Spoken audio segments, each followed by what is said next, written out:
나이가 들면서 자꾸만 소심해지고 작아지는 것을 경험하는 요즘입니다. 그래서 사소한 말인데, 그냥 지나가는 말인데 거기에 꽂혀서 상처받고 토라지고 그런 일이 얼마나 많던지, 나이가 들면 이 경험도 쌓인 만큼 이 이해의 폭도 더 넓어지고, 그래서 품을 수 있는 사람도 더 많아져야 할 텐데, 제게 분명 그런 변화가 보이긴 하거든요. 그런데 다른 한편 이 마음이 옹졸할 때는 어찌나 그렇게 옹졸해지는지, 그럴 때면은 스스로도 당황스러워서 얼굴을 붉힐 때가 있는데요. 그래서 이러다 편협해지면 어쩌나, 정체되게 되면 어쩌나, 그런 생각이 드는 요즘입니다. 그런 우리에게 필요한 말씀이 있다면 그게 바로 에바다, 열려라 하는 오늘 주님의 말씀이 아닌가 생각해 봅니다. 오늘 본문은 그 예수님께서 바리새인들과 정결과 관련해서 논쟁하신 후에 이제 그 뒤에 이어서 나오는 본문입니다.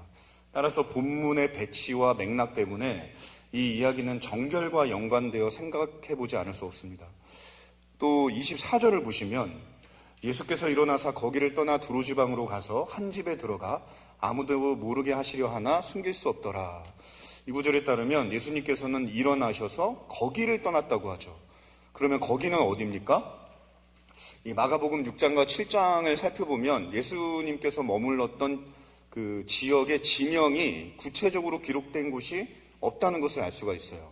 그렇기 때문에 거기는 바로 전단락에서 예수님께서 바리새인들과 논쟁한 곳으로 이해를 해야만 합니다.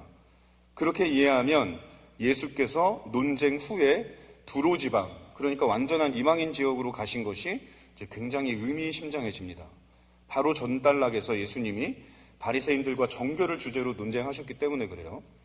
그러면서 7장 15절을 보시면 무엇이든지 밖에서 사람에게로 들어가는 것은 능히 사람을 더럽게 하지 못하되 사람 안에서 나오는 것이 사람을 더럽게 하는 것이니라, 이런 말씀을 하시고 그곳을 떠나셨거든요. 그리고 두로 지방으로 가셨어요. 그러면 이거는 굉장히 의도적이죠. 그 정결과 이방인, 벌써 이야기의 구도가 이렇게 잡히잖아요. 따라서 예수님이 떠난 거기는 어디입니까?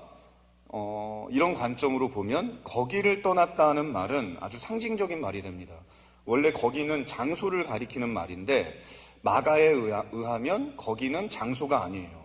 바리새인들과 논쟁한 곳이에요. 그렇게 보면 주님은 이 당시 교회에서 신앙의 중추적인 역할을 하고 있던 바리새인들을 떠나신 게 됩니다. 예수님은 거기도 떠나셨지만 그들도 떠나신 거예요. 그리고 다른 길을 가신 겁니다. 그러면 예수님이 가신 그 다른 길은 무엇일까요? 이거를 알기 위해서 바로 전 본문을 좀 살펴봐야 하는데, 바로 전 본문에서 예수님은 예루살렘에서 온 바리새인들이, 제자들이 그 부정한 손으로 떡을 먹는 것을 보고 손을 안 씻고 떡을 먹은 거예요. 그거를 따져 묻자 이사야 선지자의 말씀을 인용해서 그들을 꾸짖으셨어요. 5절 한번 볼게요. 이에 바리새인들과 서기관들이 예수께 묻되 어찌하여 당신의 제자들은 장로들의 전통을 준행하지 아니하고 부정한 손으로 떡을 먹나이까. 바리새인들과 서기관들이 제자들이 부정한 손으로 떡을 먹는 것을 이렇게 문제 제기를 했어요. 그러자 6절과 7절을 보시면 예수님이 이렇게 대답하세요. 이르시되 이사야가 너희 외식하는 자에 대하여 잘 예언하였도다. 기록하였으되 이 백성이 입술로는 나를 공경하되 마음은 내게서 멀도다. 사람의 계명으로 교훈을 삼아 가르치니 나를 헛되이 경배한도다 하였느니라. 예수님은 너희가 사람의 계명, 장로들의 전통이죠. 그것을 가지고 헛된 경배를 만들고 있다. 이렇게 말씀하셨어요. 그리고 예수님은 곧바로 이제 신뢰를 하나 들어서 하나님의 계명보다 사람의 전통이 더 위에 서는 경우가 많은 그 어리석은 현실을 지적하십니다. 그래서 8절을 보시면 너희가 하나님의 계명은 버리고 사람의 전통을 지키느니라, 이렇게 말씀하시고 예수님이 고르반 제도에 대한 얘기를 하세요. 여러분, 고르반이 무엇입니까?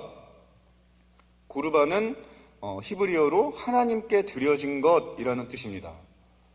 이거는 당시에 장로들이 만든 전통이었는데 처음에 이것은 하나님 말씀에 부합된다고 생각해서 세워진 거예요. 그들은 하나님께 드리는 물건을 고르반이라고 해서 구별해서 불렀습니다. 이거는 하나님께 드리는 고르반이야. 그렇게 해서 거룩하게 구별된 물건은 다른 모든 것보다 우선해서 하나님께 드려져야 했어요. 그러니까 그들은 하나님께 드릴 물건을 이 성별에서 관리하기 위해서 이 제도를 만든 거예요. 근데 이게 우리의 신앙생활에서도 흔히 볼 수 있는 일들이에요. 예를 들면 많은 경우에 사람들은 그 헌금을 그 빳빳한 새 돈으로 성별해 두고 주일에 내는 경우가 있습니다. 그렇죠? 그래서 자녀가 그 돈을 가져가려고 하면 야, 그거 새 돈이니까 헌금할 거야. 그거 놔두고 이거 가져가 이러죠. 지갑에서 꾸깃꾸깃한 돈 꺼내주고. 그렇게 어떤 돈은 헌금할 돈이 되어서 성별이 되는 거예요. 그러니까 이게 고르반 제도의 정신인 거예요. 하나님께 드릴 것을 미리 준비하고 철저히 관리해서 온전한 것을 드리자. 아주 좋은 정신이죠. 그래서 이게 제도화된 건데, 그런데 문제는 이 제도가 쉽게 악용되는 데 있었습니다. 당시에 많은 사람들은 부모에 대한 책임을 피하기 위해서 이 제도를 이용했어요. 계명은 부모님을 공경하라고 하죠.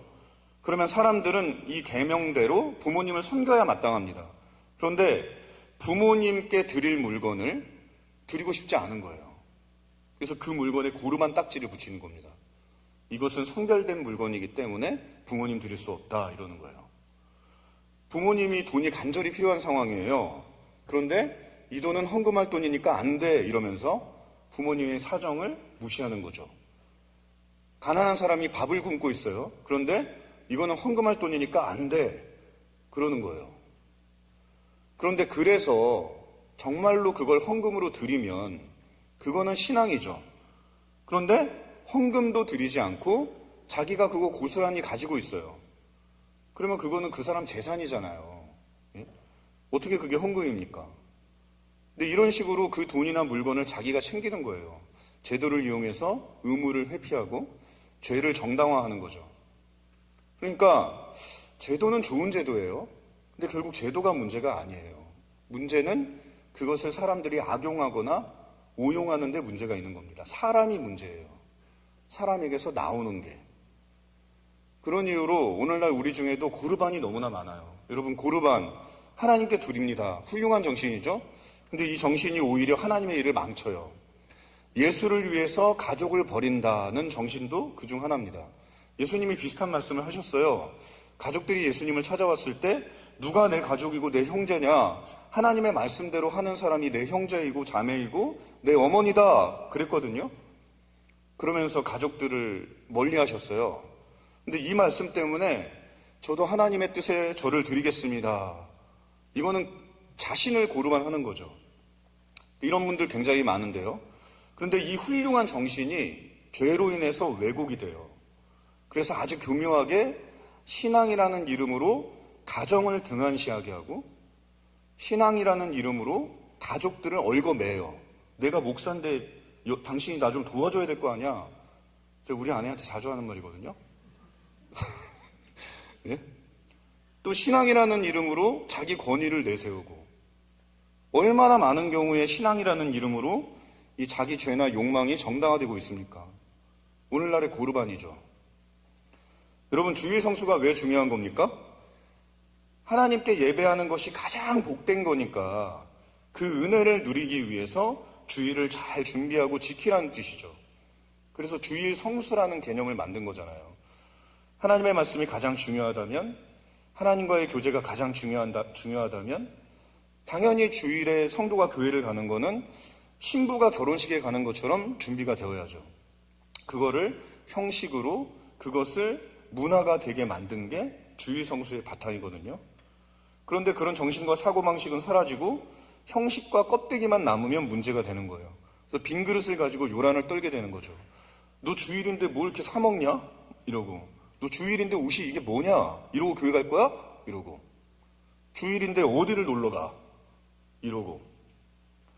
이런 이유로 사도 바울이 말해요. 율법은 선한 거예요. 그런데 그게 죄의 도구가 됩니다. 그게 죄인의 손에 주어지면서 율법이 율법주의가 되어버려요. 그래서 그거 가지고 사람을 올가매고 정죄하고 정죄의 도구가 되고 통제의 도구가 되고 그래서 열심히 율법을 지켜요. 근데 사람들의 삶은 더 피폐해져요. 그래서 7절 하나님을 경배하는데 헛되이 경배하는 신앙이 계속 헛바퀴를 도는 거예요. 그러니까 예수님이 보기에 이거는 너무 코미디인 거죠. 사람들이 신앙생활을 한다고 하는데 바리새인의 전통은 생활 전반에 있었는데 먹기 전에 손을 씻는 거 이것도 전통이라잖아요. 예? 그러니까 손 씻는 것까지 신앙의 영역이 되어 있는 거예요. 얼마나 열심히 해요. 그런데 그렇게 열심히 신앙생활을 하는데 고생은 고생대로 하면서 신앙은 잘 안 되는 그런 일이 당시 신앙생활의 현 주소였어요. 근데 그런 환경을 바리새인들이 부추기는 거예요. 그래서 이렇게 말씀하신 겁니다. 7절 다시 보시면 사람의 계명으로 교훈을 삼아 가르치니 나를 헛되이 경배하는도다 하였느니라. 나를 헛되이 경배하는도다. 경배하는데 하나님을 경배하긴 하는데 그 경배가 헛된 경배인 거예요. 그래서 많은 사람들이 주님을 향한 열심이 있어서 달려가는데 그게 담에색으로 달려가는 거예요. 주님을 핍박하러 사울과 같이 달리고 있는 거예요. 그래서 배고픈 사람은 먹이는 게 우선입니다. 그런데 그들에게는 정결이 더 우선이에요. 그래서 허기져 죽게 생긴 사람을 앞에 두고 손을 씻나 보고 규례대로 먹는가 이렇게 살펴보고 거칠에 신경 쓰느라 그들은 마음을 다루지를 못했어요. 그러니까 지금 상황이 얼마나 심각합니까? 그래서 예수님이 이런 왜곡된 현실을 짚어주신 후에 정결이 무엇인지 제대로 된 가르침을 주셨어요. 그래서 15절을 보세요. 16절까지 보시면 우리 같이 한번 읽어보겠습니다. 시작. 무엇이든지 밖에서 사람에게로 들어가는 것은 능히 사람을 더럽게 하지 못하되 사람 안에서 나오는 것이 사람을 더럽게 하는 것이니라 하시고, 예수님은 이렇게 헛된 경배로 인해 만들어진 이 부조리한 현실, 왜곡된 실상을 지적하시고 우리의 예배가 잘못되면 삶도 이렇게 부조리해지는 거예요. 우리가 예배 때 우상하게 절하면 우리의 삶도 이렇게 왜곡됩니다. 그래서 예수님은 이 슬픈 현실을 지적하시고 이 말씀으로 바리새인들과 제자들을 가르치셨어요. 그리고 그곳을 떠나 두로로 갔습니다. 이방인 지역으로 갔어요. 그러니까 두로로 간 것은 아주 의도적인 행동인 거죠. 그리고 복음서의 저자인 마가는 그곳에서 간절한 마음으로 예수님을 찾아온 한 여인을 보여줍니다. 그런데 이때 이 여인이 가지고 있는 삶의 조건을 보세요. 이 사람은 여인이었습니다. 그리고 이방인이었습니다. 이방인의 여인이에요. 얼마나 부정합니까? 그런데 이 여인이 구하는 것이 또 무엇인지 보세요. 25절과 26절 보시면 또 읽어보겠습니다. 시작. 이에 더러운 귀신 들린 어린 딸을 둔 한 여자가 예수의 소문을 듣고 곧 와서 그 발 아래에 엎드리니 그 여자는 헬라인이요 수로보닉의 족속이라 자기 딸에게서 귀신 쫓아내 주시기를 간구하거늘. 여기 보니까 이 이방인 여인이 딸의 치료를 구하는데 딸이 병에 걸렸어요. 근데 딸이네요. 또 하필 이방인이면서 여자라는 거죠. 그런데 이 딸은 또 더러운 귀신에 들려 있어요. 그러니까 보세요. 정말이지 이 여인은 더러움의 결정체인 거예요. 자식이 귀신이 들렸어. 와, 그러면 무슨 죄인 거예요, 이 부모는, 이 여인은. 얼마나 죄인이에요. 얼마나 더러운 사람이에요. 그런데 마가가 이 여인을 예로 들어서 정결 논쟁에 대한 최종 결론을 들려주는데, 마가는 여인의 딸이 여인의 믿음으로 말미암아 깨끗하게 고침받는 것을 보여줌으로써 정결이 어디에서 오는가를 보여줘요. 더러운 귀신을 깨끗하게 고친다. 정결이잖아요, 정결. 근데 그래서 오늘 본문을 보시면 예수님께서 일부러 이 가나안 여인의 믿음이 돋보이게 하는 방식으로 일을 처리하고 계시는 걸 볼 수가 있습니다. 예수님께서는 이 여인을 아주 가혹하게 취급하셨어요. 평소에 주님이시라면 이 간절한 사람을 이렇게 취급하실 리가 없죠. 근데 이 주님이 어찌된 일인지 이 여인에게 아주 냉정하셨습니다. 나병 환자들, 세리, 창녀, 당시에 이 사람들이 죄인 취급하던 사람들 예수님이 항상 따뜻하게 영접해 주셨거든요. 근데 오늘 본문에서 예수님은 유독 오해의 소지를 만들고 계세요. 심지어 이 여인을 개, 돼지 취급을 하셨어요. 아주 막대하셨죠. 그래서 27절 보세요. 보면 예수께서 이르시되 자녀로 먼저 배불리 먹게 할지니 자녀의 떡을 취하여 개들에게 던짐이 마땅치 아니하니라. 넌 개야. 이런 얘기잖아요. 너한테 내가 줄 게 없어. 이런 거잖아요. 자녀들 먹여야 돼. 정말 무례하고 충격적인 발언이죠. 근데 이 말을 누가 하고 있어요? 예수님이 하시는 거예요. 이게 문제예요. 그러면 예수님이 왜 이런 말 하신 거예요? 왜 이렇게까지 하신 거예요? 당시에 이방인을 개 취급하는 것은 유대인들의 전통에 따르면 상식적인 행동이었어요. 더 나아가서 칭찬받아 마땅한 행동이었어요. 그것이 율법을 따르는 것이고 그 율법에서 제시된 해석, 전통에 부합하는 조치였습니다. 그래서 거기 있던 유대인들은 예수님이 여인을 막대하는 걸 보고 동요하지 않았을 거예요. 오히려 이방인 지역에서 이렇게 철저하게 율법 중심으로 행동하시는 것을 보고 대단하다고 칭찬을 했을 겁니다. 와, 역시 예수님. 막 그랬을 거라는 거예요. 여러분 생각해 보세요. 이거는 화교들이 사는 곳에 가서 그 사람들을 짱깨라고 하면서 무시하는 거랑 마찬가지예요. 그러니까 대단하고 용기 있는 거죠. 오늘날의 사고방식으로 보면 예수님은 이렇게 차별주의자에 불과하지만, 그러면 이 장면은 뭘 보여주는 거예요? 예수님도 유대인이니까 당시 유대인의 전통을 따라서 이방인을 그렇게 대하신 걸까요? 그게 상식이기 때문에? 근데 그렇게 생각하면 이상해요. 예수님은 똑같은 전통을 가지고 유대인 지역에서는 그 전통에 저항하고 이방인 지역에서는 그 전통을 힘써 지킨 자가 됩니다. 이건 기준도 없고 뭣도 없는 거죠. 그러면 예수님의 행동은 뭘 가리키는 거예요? 이게 29절을 보면 드러나는데 29절을 보십시오. 보시면 자신을 개 취급하는 예수님에게 이 이방인 여인이 상 아래 개들도 아이들이 먹던 부스러기를 먹습니다 하면서 간절히 매달렸어요.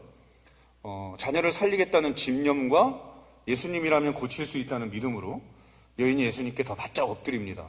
그러자 예수님께서 이렇게 말씀하셨어요. 그 여인의 믿음과 간절함을 보시고 예수께서 이르시되 이 말을 하였으니 돌아가라 귀신이 내 딸에게서 나갔느니라 하시매. 이 말을 하였으니 예수님이 이렇게 말씀하시면서 딸의 치료를 선포하십니다. 마치 이 여인이 이 말을 하기를 기다렸다는 듯이 예수님이 말씀하시는 거예요. 이 말 하였으니까. 그래서 우리는 이 본문 전체를 주님께서 주관하고 계심을 알 수가 있어요. 그러니까 주님은 이 말, 이 여인의 입에서 이 고백이 나오기를 기다리셨어요. 일부러 그래서 가혹하게 몰아붙이신 거예요. 그러니까 주님께서 상황을 경영하신 겁니다. 수로보니게 여인의 믿음이 입 밖으로 나오도록 유도하셨다는 거예요. 그러면 왜 그렇게 하신 거예요? 바로 전 본문에서 예수님은 사람의 마음에서 나오는 것이 사람을 더럽게 하는 것이라고 가르치셨어요. 예수님은 밖에서 들어가는 것이 사람을 더럽게 하지 못한다고 하셨습니다. 그래서 주님은 거침없이 더러운 두로지방을 가셨어요. 그래서 주님은 더러운 이방인 여인을 만났습니다. 그리고 바로 거기서 예수님은 사람의 마음에서 나오는 것이 사람을 깨끗하게 할 수도 있다는 것을 보여주시는 거예요.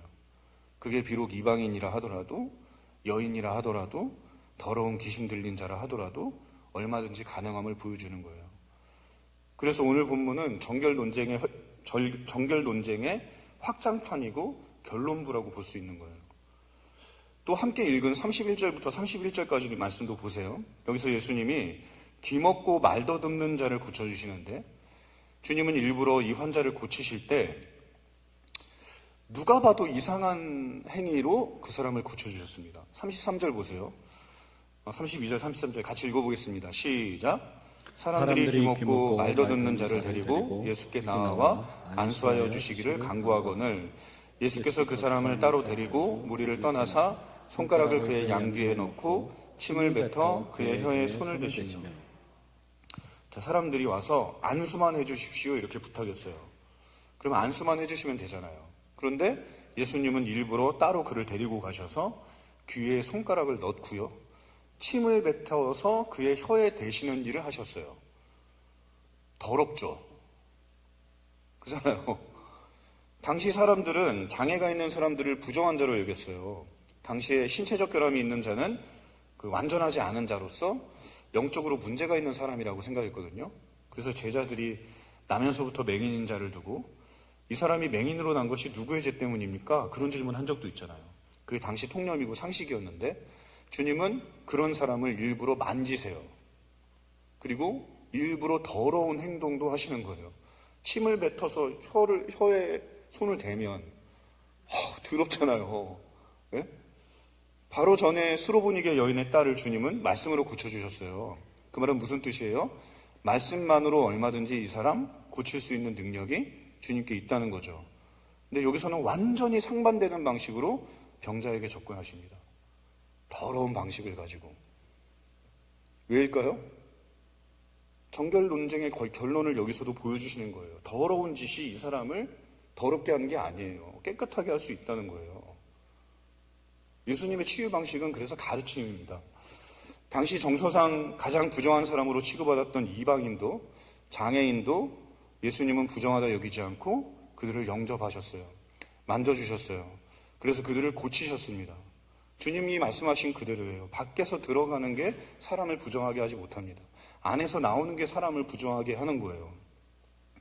그래서 주님은 여러 번의 거절을 통해서 수로보니게 여인의 속마음을 짜내고 계시는 겁니다. 젖소에게서 젖을 짜기 위해서 막 젖을 쥐어 짜는 것처럼 보통 이렇게 거절당하면, 이렇게까지 창피당하면 진짜 사람을 개취급하네? 더러워서 못 해먹겠네? 내가 다른 의사를 찾아가고 말지, 엄청 콧대 세우네 진짜, 이런 마음이 나올 수 있잖아요. 마음의 밑바닥에 가면 진정한 나의 본질이 나오는데 보통은 이렇다는 거예요. 그런데 수로보니게 여인의 마음은 그렇게 궁지에 몰리고도 거기서 믿음이 배어나와요. 그리고 주님은 그 믿음을 보시고 그의 삶을 바꾸셨어요. 그러면 주님의 가르침은 무엇입니까? 우리 안에서 믿음이 나와야 한다는 거죠. 우리 중심에서 믿음이 말해야 한다는 거예요. 나의 삶에서 믿음이 핵심이 되어야 한다는 겁니다. 주를 향한. 근데 우리 믿음은 어때요? 우리는 수로보니게 여인만 못합니다. 여러분이 이런 취급 한번 당했다고 생각해 보세요. 그래도 예수님께 매달리셨을까요? 내 삶에 조금만 변수가 생겨도, 조금만 힘든 일이 생겨도 하나님 곧잘 원망하는 게 우리잖아요. 예? 우리 마음, 우리에게서 속마음이 나와 보면 알아요. 거기서 뭐를 봐요? 불신, 거짓, 욕망, 더러움, 이런 것들이 줄줄이 튀어나오잖아요. 고난을 통해서 드러난 우리의 정체는 그래요. 그런데 수로보니게 여인은 달랐어요. 그러니까 우리는 이 여인 정도의 믿음도 안 되는 거예요. 우리도 바리새인들과 다르지 않아요. 제자들과 다르지 않습니다. 바리새인들 뭐예요? 신앙생활 하는 자들이에요. 제자들은 뭐예요? 예수님 따라다닌다고 하는 사람들이에요. 근데 예수님과 늘 함께 있었던 그들보다 이 이방 여인은 한 번도 예수님을 본 적도 없고 주님으로부터 멀리 있었던 사람이에요.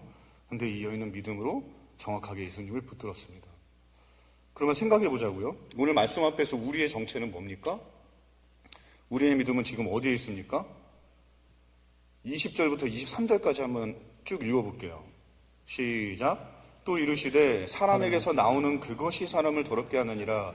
속에서 곧 사람의 마음에서 나오는 것은 악한 생각, 곧 음란과 도둑질과 살인과 간음과 탐욕과 악독과 속임과 음탕과 질투와 비방과 교만과 우매함이니 이 모든 악한 것이 다 속에서 나와서 사람을 더럽게 하느니라. 저는 이 구절들을 보면서 이 나열된 목록에서 어느 것 하나 피해갈 수 있는 게 없다는 생각에 잠시 좌절했습니다. 음란, 도둑질, 살인, 간음, 탐욕, 악독, 속임, 음탕, 질투, 비방, 교만, 우매함, 이 목록은 마치 주님이 내 안을 들여다보고 여기에서 내용물을 꺼내놓은 것 같은 그런 목록이었어요. 그래서 정말 나는 뼛속 깊이 죄인이구나, 이 생각을 안 해보고 넘어간 적이 별로 없는 것 같아요. 매일. 근데 그게 어디 저뿐입니까? 이게 우리의 실상이고 실체잖아요. 그러면 더러운 죄인으로서 우리가 주님께 드려야 할 태도는 뭐예요? 이 여인처럼 자신을 낮추고 간절하게 끈기 있게 주님을 의지해야 할 텐데, 보세요. 여기 수로보니게 여인만한 믿음의 사람이 있습니까? 주님이 박대하시면 제가 어디로 갑니까? 개 취급당해도 저한테는 주님밖에 없습니다.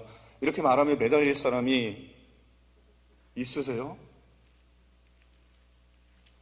주님이 아니면 인생 망가집니다. 주님이 아니면 제가 아무리 노력을 해도 결국 저는 죄악으로 귀결됩니다. 율법대로 살려고 해도, 신앙생활 열심히 하려고 해도 바리새인들처럼 그 귀한 하나님의 법을 더럽히기만 하는 게 접니다. 우리가 여기서 출발해야 됩니다. 우리는 모두 안 되는 죄인이에요. 여기에는 사장도 없고 노동자도 없고 남자도 없고 여자도 없어요. 목사도 없고 평신도도 없습니다. 다 같이 죄인이에요. 교회가 바로 여기서 시작해야 됩니다.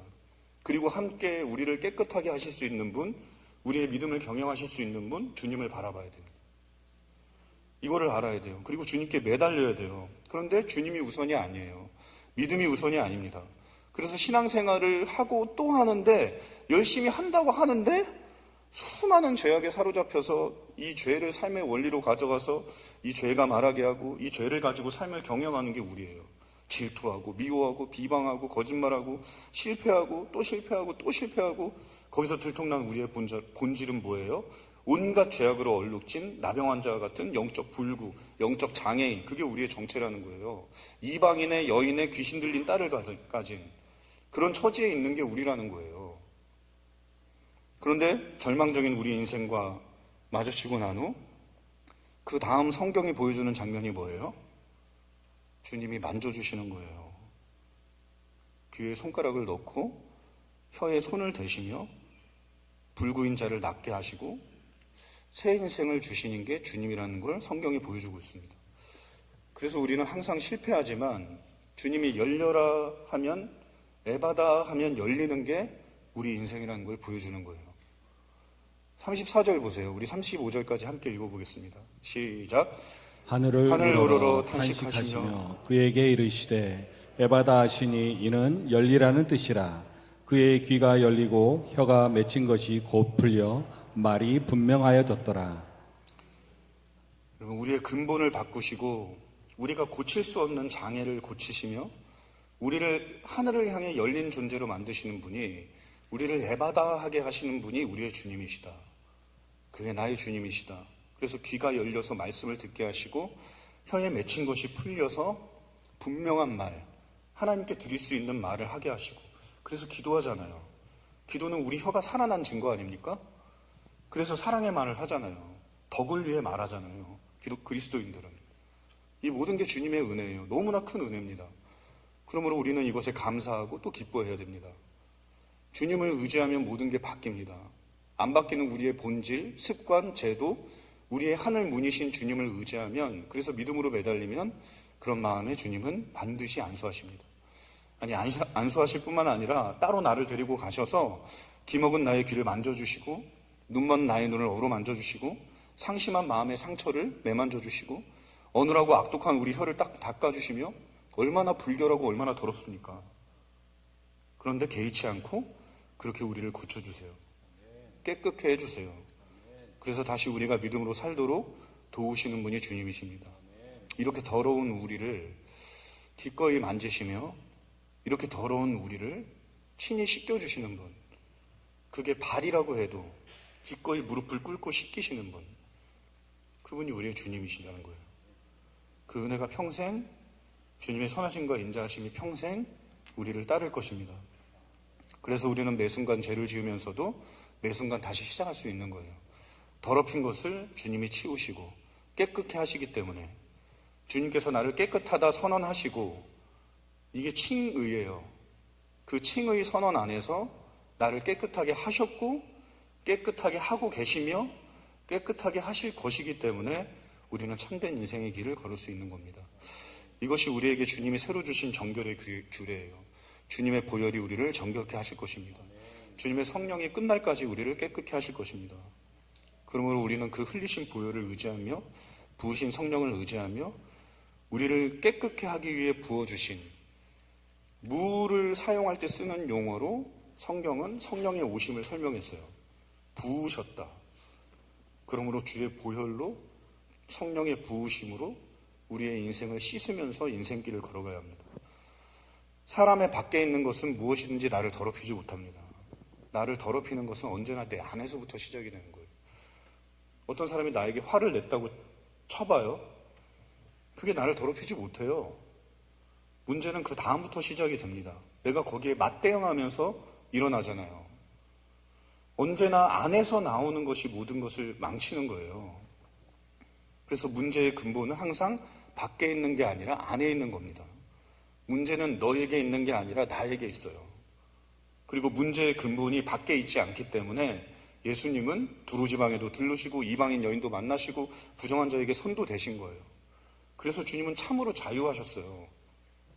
그래서 저는 이 본문을 묵상하면서 예수님이 부러웠습니다. 이 본문은 예수님의 죄 없음을 증거해 줍니다. 죄 없는 예수님은 거룩하셔서 자유하셨습니다. 예수님은 거룩으로 무장하셨어요. 그분은 전신갑주를 들고 계셨고 그거를 무엇도 뚫을 수 없었어요. 이거 충만함을 증거하는 거거든요. 그런데 성령 충만하지 못해서 우리가 자주 죄에게 기회를 주는 걸 생각해 보세요. 자유가 없는 걸 보세요. 우리가 직창촌에 가서 전도할 수 있습니까? 못하잖아요. 우리가 나병촌에 가서 전도할 수 있습니까? 불가능하죠. 우리의 거룩이 깊지 못해서 성령이 충만하지 못해서 그렇습니다. 그래서 이런 생각도 들었어요. 예수님만이 참된 여행자시구나. 얼마나 자유롭게 다닐 수 있는지 집창촌도 가시고 나병 환자들에게도 가시고 이 사람도 만나시고 더러운 귀신 들린 자도 만나시고 얼마나 자유롭게 다니시는지 그 거룩함을 가지고 어디든 가실 수 있는 주님, 그 자유, 주님에게는 경계가 없어요. 그러니까 하나님이시죠. 그러니까 온 세상의 구주가 되시는 거죠. 어디를 가서도 구원하시는. 근데 우리는 그러지를 못하죠. 얼마나 부럽습니까, 우리 주님이. 그러므로 우리는 죄악에 묶여서 세상에 붙들려서 불구인 것처럼 자유롭지 못한 우리의 삶을 가지고 우리가 불구예요. 결박되어 있어요. 그렇기 때문에 수로보니게 여인처럼 엎드려 기도해야 됩니다. 간절히 기도하고 믿음으로 주를 붙들어야 돼요. 그렇게 해서 주님이 우리의 믿음을 보시고 우리를 낫게 하시면, 고쳐주시면, 그래서 우리 안에 있는 더러운 죄악들이 하나씩 하나씩 해결되고 음란, 도둑질, 살인, 간음, 탐욕, 악독, 속임, 음탕, 질투, 비방, 교만, 우매함, 수많은 결박을 우리가 하나씩 하나씩 풀어갈 수 있다면 우리를 나누는 이 경계를 허물어 갈 수 있다면 우리를 둘로 나누는 생각들이 얼마나 많아요. 이방인이네, 여자네, 불구네, 못생겼네, 못됐네, 이런 악한 구분을 우리가 벗어버릴 수 있다면 우리의 삶이 어떻게 변하게 될까요? 우리의 삶은 날마다 에바다 하며 하나님 나라를 향해 열리는 그 지경이 날로 확장되고 부흥하고 뻗어나가는 그런 인생이 될 겁니다. 그러니 주 앞에 더 자세를 낮추고 함께 엎드립시다. 아직 우리는 다 성화되지 못했고요. 아직 우리는 부흥이 뭔지 모릅니다. 아직 우리는 하나님 나라가 무엇인지를 몰라요. 그러므로 주님께 엎드려야 합니다. 그래서 우리의 대장 되신 주님이 앞서가시게 해야 됩니다. 그러면 우리에게 주실 가나안 땅이 에바다 열리고 우리는 약속의 땅에 들어갈 거예요. 근데 바로 그래서 기대감 넘치지 않습니까? 그래서 지금도 좋은데 우리 인생의 가능성이 무궁무진하구나. 우리가 주님 안에 있기 때문에 아직도 가능성이 넘쳐나는구나. 내가 이 죄악에 결박당해 있는데 이게 풀리면 얼마나 큰 지경이 열릴까. 그런 기대감 생기지 않아요? 그러니 하나님 믿어도 별다른 거 없네. 하나님 믿으니까 인생이 더 힘드네. 섣불리 결론하지 말고 수로보니게 여인처럼 주님께 박대당하고 외면당하는 것 같아도 왜 주님 믿는데 내 삶이 이렇습니까? 왜 제게 매몰차십니까? 왜 제게 냉정하십니까? 그런 질문이 생겨도 이 여인처럼 오직 믿음으로 보혈을 의지하고 성령을 의지하는데 우리의 노력을 드립시다. 불과 같은 우리 마음을 주님께 맡기고 주님이 우리의 장애를 걷어내고 하늘을 향해 열린 인생으로 고쳐주시기를 매 순간 간구하며 삽시다. 그때 우리 인생을 향해 주님이 에바다 하실 겁니다. 그리고 우리는 하늘을 향해 열려서 이 세상의 하늘의 이 값진 보화들을 가져와서 하나님을 영화롭게 하고 인생을 유익하고 행복하게 하는 우리가 그런 삶이 될 것입니다. 우리가 그런 삶을 함께 소망하며 함께 좀 찬양했으면 좋겠습니다. 이 시간에 나는 일어섭니다. 이 찬양 같이 한번 부르고 함께 기도하도록 하겠습니다.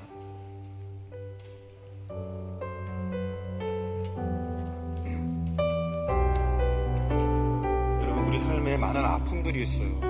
근데 그게 다 죄악에서 나오는 거거든요. 우리가 죄 때문에 그런 거거든요. 여러분, 그 아픔을 아픔으로 두지 않을 수 있어요. 예수님께 간절히 매달리면 돼요.